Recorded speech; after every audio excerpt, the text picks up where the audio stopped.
7:28. En Pensemos el País presentamos esta noche las reflexiones del ex candidato presidencial Sergio Fajardo, quien da una mirada a las exigencias estudiantiles y otros sectores sociales al gobierno Duque. Habla sobre el nuevo rol de la juventud en la familia y la sociedad y explica las grandes debilidades que tienen las instituciones frente a la protesta social.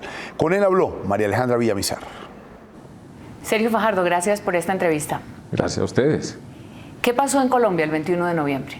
Cambió Colombia. Yo creo que aquí en Colombia hay un cambio muy profundo y lo tenemos que entender porque va a estar con nosotros por mucho tiempo.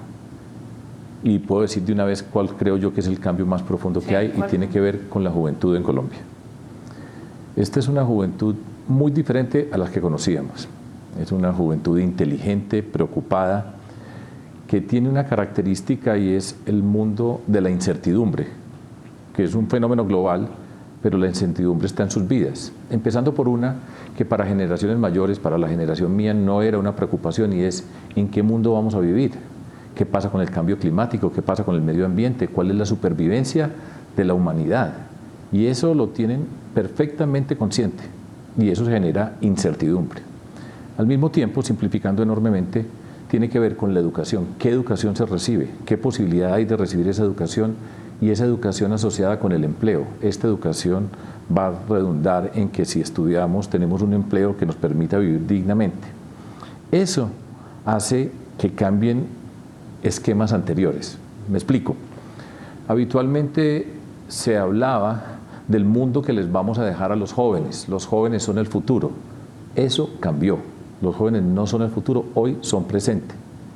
Y entender la naturaleza de eso implica, por ejemplo, cambios en el contexto familiar, porque las familias en ese mundo anterior se miraba a los jóvenes como supeditados a una cabeza, en ese mundo patriarcal del papá que decide por todos.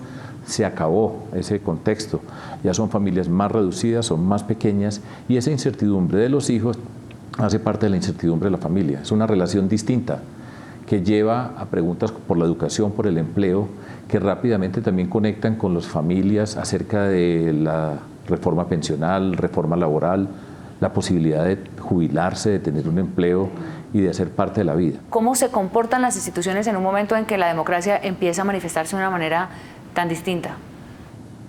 Todo esto que está pasando hace parte de un debilitamiento de las instituciones. Esa ciudadanía indignada es porque no encuentra respuestas en muchos sentidos. Por supuesto hay en el mundo de la política y lo asociado con la política y el Congreso y los partidos políticos, es un mundo que está devaluado. La mayoría de la ciudadanía no se identifica con esos partidos, no encuentra respuestas en ese mundo. Y hoy hay una manifestación pues, que tiene por supuesto enfrente un gobierno en el cual pues, las encuestas lo dicen, eso no es necesidad después de descubrir una teoría gigantesca. Hay una insatisfacción muy grande con este gobierno en este momento en la forma como ha actuado. Pero esto es un mensaje para todos los políticos. Esa política no puede seguir siendo la misma. ¿Quiénes están llamados hoy a diseñar ese camino? Hoy en particular, la responsabilidad primaria está en cabeza del gobierno nacional, en cabeza del presidente. Entender esto que le pasó, que tampoco había escuchado. Por eso entonces ahora se habla de conversar y de escuchar. Pero esas conversaciones no pueden ser cantos al aire, acciones para dilatar o para calmar el malestar que puede haber en este momento.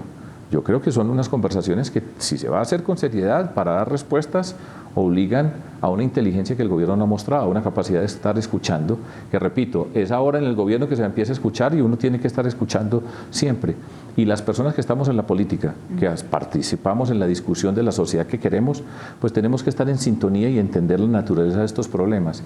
Pero además con una condición, es que aquí no hay recetas, porque uno dijera, bueno, mire que se debe hacer esto y esto, que en otras partes lo han hecho, etcétera. Sí, que no hay libreto. No hay libreto y lo tenemos que hacer nosotros. Eso es apasionante, pero es dificilísimo. ¿Qué tan sustentado puede estar el temor de que esto se instaure como una especie de caos generalizado, como una especie de anarquía, en donde no se conduzca esto institucionalmente, donde no se encuentren las respuestas y se genere pues, un camino que no sea institucional, que no sea constitucional?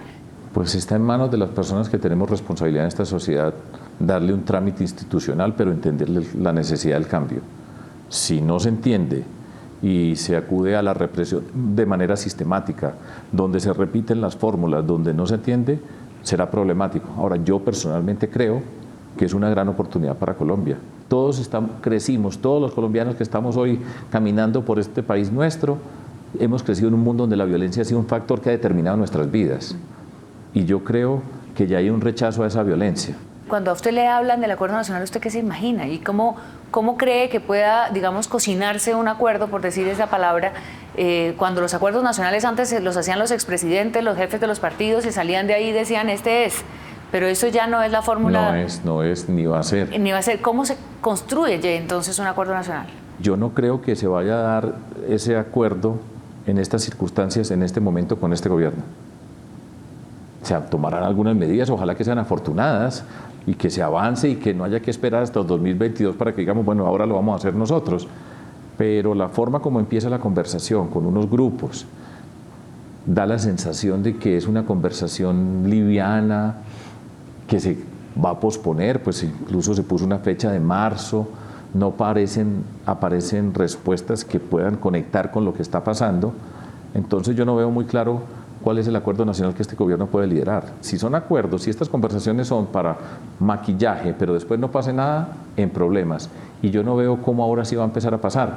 Ojalá que yo esté equivocado y que se empiece a dar respuestas. Pero si es un sector restringido que se va a unir para enfrentar el problema y no entiende la dimensión de lo que está pasando en el país, no va a haber acuerdo nacional. Bueno, muchas gracias. Gracias a ustedes.